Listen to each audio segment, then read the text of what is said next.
Jimmy Thang, how you doing, my friend? Good. Welcome. Yourself? Welcome. Thanks for having me. I'm too good. No problem. For people who don't know, what is your role here at GameSpot? So I'm GameSpot's, somewhat new, I guess, tech editor. I've been here about a month or so, covering lots of hardware. Yeah, but you've been covering hardware for a long time, right? Yeah, I've been covering like PC gaming and hardware for close to 10 years now. Actually. Right. A lot of stuff has changed, and a lot of stuff hasn't changed. You're still plugging graphics cards into motherboards and seeing how good they run. Yes. Awesome. Well, there has been a bunch of interesting graphics cards come out in the past week, the 1070 and 1080, both of which you have reviewed.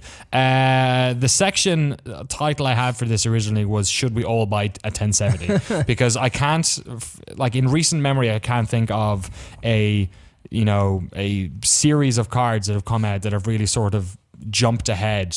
It reminds me of the sort of like the 3DFX days almost, when you're like, oh, this is such like a massive jump in terms of quality to cost that you sort of like have to jump at it. Yeah. So both the 1080 and 1070, they're both NVIDIA Pascal cards, and usually, so this jump from the 1080 from like the 980 and the 1070 from the 970, it represents arguably the hugest jump that I've seen in recent history in terms of performance.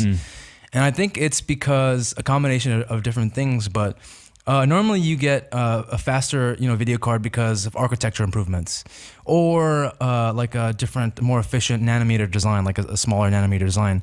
Both of these cards have been able to enjoy both. Right. So it's both a sort of a shrink in processor design, and also a more efficient architecture. So where did this impetus come from? Is this like, because me as a layman, as somebody who buys graphics cards, but I don't really know all that much about Sure. it. I'm thinking like, is this something to do with like 4K or VR? Like, where is the like push for this amount of improved? So who's this for? Yeah.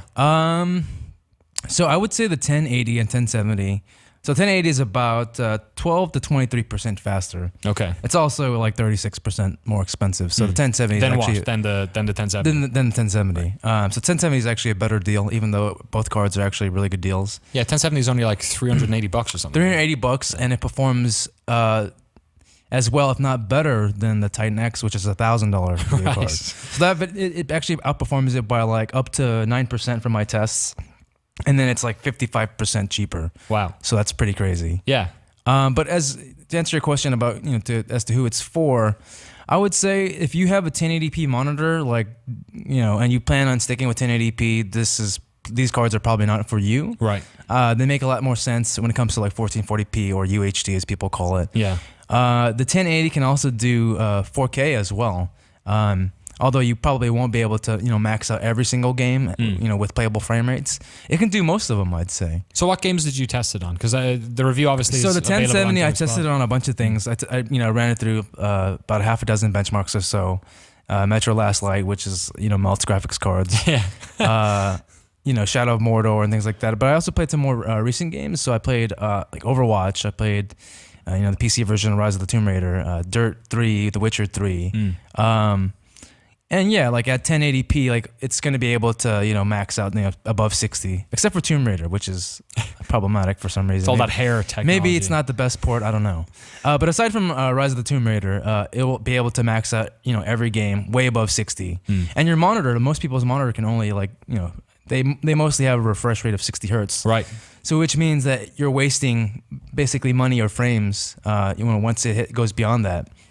And so if you have a 1440p monitor or really high refresh rate 1080p monitor that goes up to 120 hertz, 165 hertz or whatever, then it makes sense. So that sounds like the catch to me now. Now I know why it's cheap, because the universe is going to need me to buy a 4K monitor to get the most out of this fat boy. Or at least a 1440p one. Right. Yeah. It's crazy stuff. So let's, to me, like, it seems like, I am very much the type of person, I think a lot of people are, who they don't go for the top end graphics card. Yeah. I go for like the high end of the medium, or like the low end of the top. And the 1070 seems like a great deal at $380. So why would I want the 1080?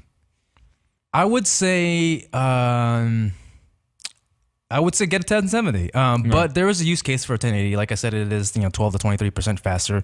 But it is for the enthusiast that wants the best right now. It is the best single video card right now for VR, for 4K, for anything. Right.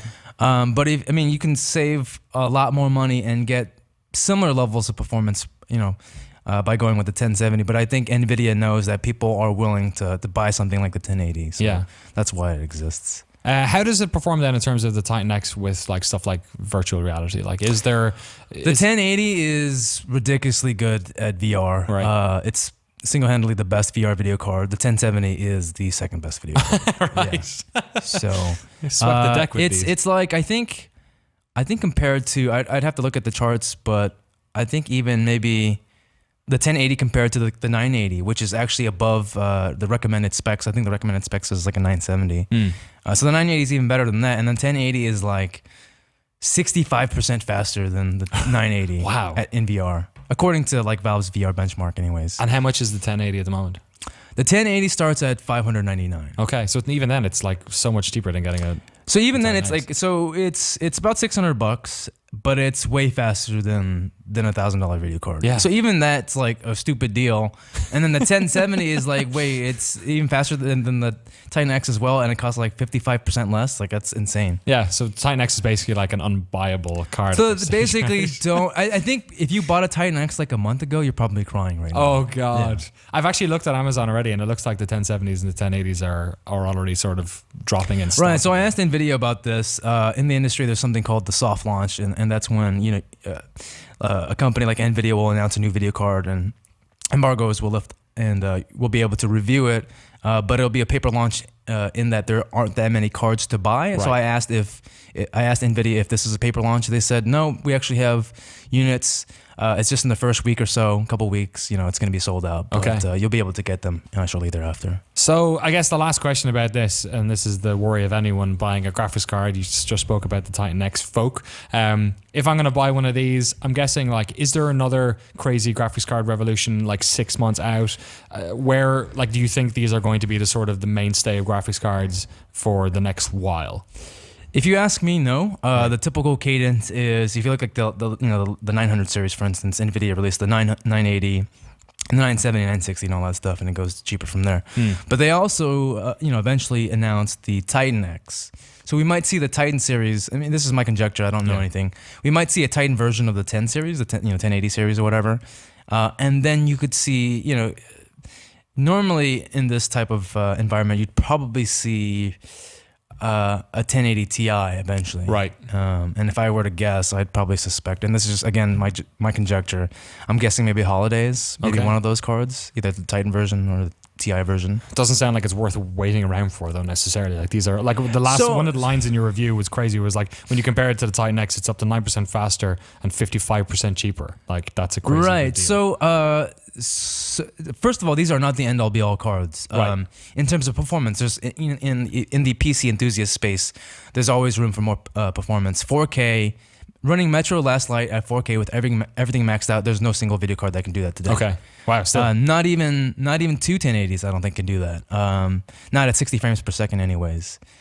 So there is room, for growth. So there is a use case scenario for getting a 1080 Ti or the Titan version of it.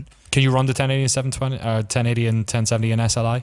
No. Okay. Yeah, you might be able to do 1070 as like a physics card, Right. but nobody really does that. Yeah. So Damn. Mike Mahardy, I'm so sorry. I don't know much about any of this. I'm actually in the process of building my own PC at home. My awesome, last one's on sweet. the East Coast. Sweet. I'm just gonna give my credit card to Jimmy and let him. Right? It's great when we have like an expert Yeah. on and you can just like ply with a bunch of Yeah. questions and he just knows absolutely everything. So that's, Yeah, I'll give you my like passwords to Amazon and everything. everyone needs but it. I don't want that though, because everybody goes to me and is like, "Can you fix my computer?" Like, no, I don't want to do like that. your auntie's Oh, I won't like tell them you modem's did it. busted. Yeah. I'll pretend like I was smart enough to figure it all out myself and take Yeah. credit. Damn. that's But I'm good saying if stuff. something breaks, then you go to me and it's like, I don't have time for this. Awesome. So when are you're upgrading your PC at the moment? I feel like Yeah, I I'm kind upgraded of my in the PC. process. I upgraded mine like 6 months too late last year. Like I had completed The Witcher 3 on Xbox One, Oh, which it looks so much better on PC. It's like painful. Mhm.